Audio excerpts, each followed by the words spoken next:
अब देखें, ये जो है दो हमारी कॉन्ट्रैक्टर थी, हमने एक यहाँ पे VMR यूज़ की हुई है। VMR जो होती है हमारी वोल्टेज मॉनिटरिंग रिले, ये वोल्टेज को मॉनिटर करती है कि हम वोल्टेज कम ज़्यादा, फेस का पलटना, रिवर्स होना, ये सारी मॉनिटर करती रहती है। ये होती है इस तरह की, जो मैंने आपको दिखाया था, ये होती है वोल्टेज मॉनिटरिंग रिले। इसमें क्या होता है, अंडर वोल्टेज, ओवर वोल्टेज और रिवर्स, ये सारी चीज़ें यहाँ पर मॉनिटर करती रहती है।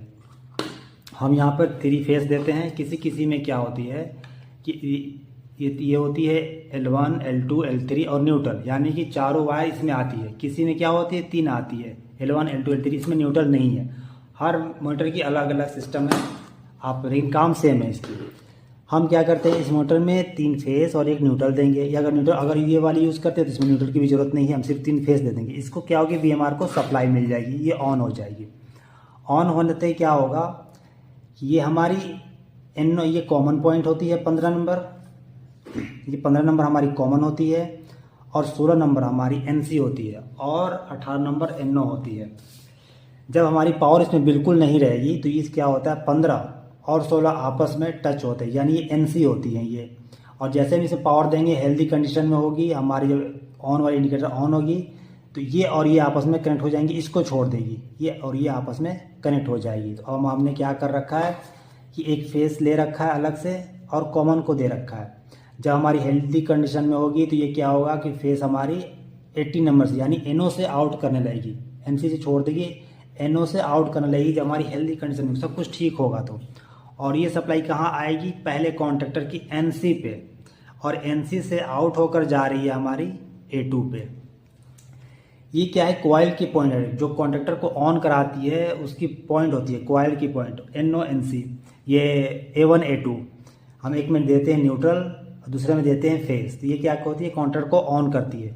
जैसे ये छोटा कॉन्ट्रैक्टर है, ये हमारी ऑन होती है तो अंदर जाती है, इसकी ये 2 टर्मिनल होती है। ये तो होती है हमारी ये वाली, ये यहाँ पे क्या है 4 पॉइंट है, ये 2 पॉइंट की है, 2 इन यहाँ पर आउट करेगी, ये इन करेगी, ये हमारी 2 पॉइंट होती है A1 A2 की। उसी तरह से यहाँ पर हम न्यूट्रल दे देंगे और ये फेस देंगे। जैसे ही यहाँ से फेस आएगी इस कॉन्ट्रैक्टर के जरिए से, क्योंकि NC है, ये ऑफ है, ये आपस में टच रहेगी, जब ये ऑफ रहेगी कॉन्ट्रैक्टर तो, और ये सप्लाई आगे दे देगी और ये कॉन्ट्रैक्टर ऑन हो जाएगा, तो हमारी पहली कॉन्ट्रैक्टर की सप्लाई आउट करने लगेगी।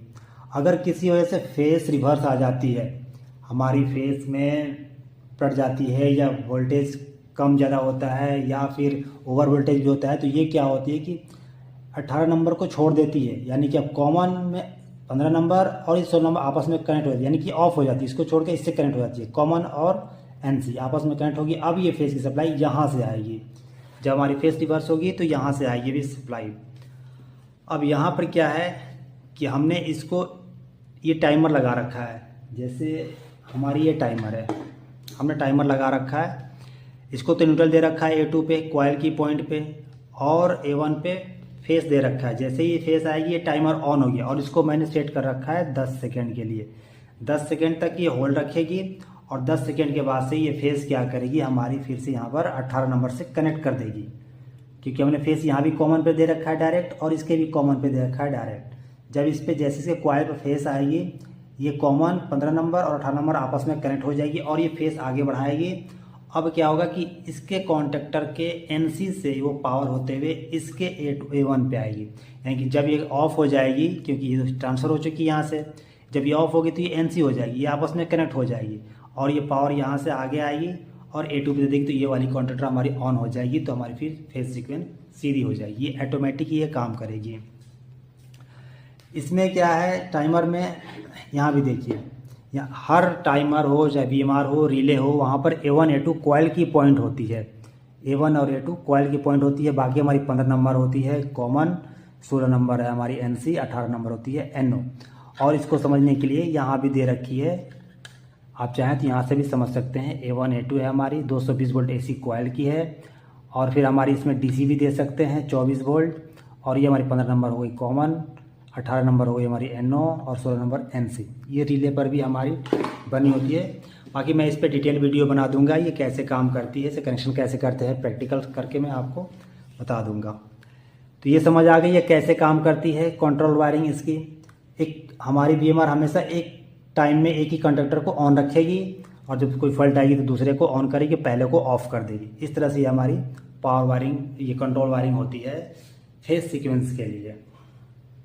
दूसरा, इसमें जो NO NC होता है, हो सकता है किसी को समझ नहीं आ रहा हो कि ये NC क्या होता है। ये होता है कि जैसे हमारी एक पॉइंट होती है, जब हमारी कॉन्टैक्टर ऑन होती है तो ये वाली पॉइंट जो होती है, ये वाली जब ऑफ हो कॉन्टैक्टर बिल्कुल, तो ये इस तरह से हमारी दो पॉइंट आपस में टच होती है। ये अगर हम यहाँ पर लाइन देंगे तो ये क्या होता है, लाइन यहाँ से होते हुए यहाँ पर हमें मिल जाएगी लाइन, और ये NO होती है। जब हमारी कॉन्टैक्टर ये ऑन होगी, किसी वजह से हम पावर देते हैं तो ऑन होगी, तो ये क्या होगी, इसकी प्लंजर आगे की तरफ आएगी। जब आगे आएगी तो ये टच हो जाएगी आपस में NO वाली, और ये छूट जाएगी, ये ओपन हो जाएगी। जब ओपन हो जाएगी तो आगे की सप्लाई हमारी बंद कर देगी। तीसरा, जब ये ऑन होगी तो यहाँ पे हमारे दूसरे कॉन्टैक्टर की कॉइल पे सप्लाई नहीं जाने देगी और ये ऑफ रहेगी। कभी भी दोनों कॉन्टैक्टर को एक साथ ऑन नहीं होने देगी। जब ये ऑफ होगी ये कॉन्टैक्टर, फिर ये आपस में टच हो जाएगा, यानी कि इस कंडीशन में आ जाएगा और सप्लाई आगे देगी और हमारे दूसरे कॉन्टैक्टर को ऑन होगा। ये इस तरह से काम करता है।